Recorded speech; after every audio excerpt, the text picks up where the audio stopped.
Hi everyone, this is Liton Dash. I am really excited to be a part of Sare Jaguars team. Shamim জাকেরকে দিয়ে হবে না, ছাব্বিরকেই জাতীয় দলে চাই। লাইভে এসে কি বললেন লিটন কুমার দাস? আইরিশদের বিপক্ষে টেস্টে দাপুটে হোয়াইট ওয়াশের পর এবার সামনে 3 ম্যাচের টি-20 সিরিজ।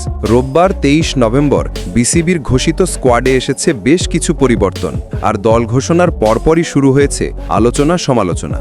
কিন্তু সবচেয়ে বড় বোমা ফাটালেন বাংলাদেশ দলের টি-20 অধিনায়ক লিটন কুমার দাস।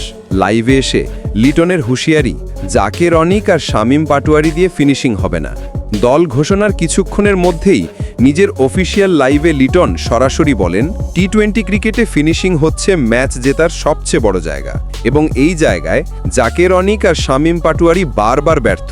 এরপর তিনি এশিয়া কাপ ও শেষ কয়েকটি সিরিজে তাদের ব্যর্থতার উদাহরণ দিয়ে বলেন, Asia cup, Afghanistan series, West Indies series, 3 জায়গাতেই এরা ফিনিশিংয়ে ভেলকি দেখাতে পারে নাই। লিটনের দাবি, বাংলাদেশে 26-এর মতো হার্ড হিটার নেই। লাইভে আরও জোর দিয়ে লিটন বলেন, ফিনিশিংয়ে দরকার আগ্রাসন, দরকার হার্ড হিটার। এই মুহূর্তে বাংলাদেশের সেরা ফিনিশার সাব্বির রহমান। ও দলে থাকলে 15-20 রান অতিরিক্ত পাওয়া যায়। তার স্পষ্ট কথা, আয়ারল্যান্ড সিরিজ জিততে হলে ছাব্বিরকে দলে লাগবেই। ছাব্বির ছাড়া ফিনিশিং অর্ডারে আমি কোনো ভরসা দেখি না। লিটনের মন্তব্যে আলোড়ন ক্রিকেট মহলে।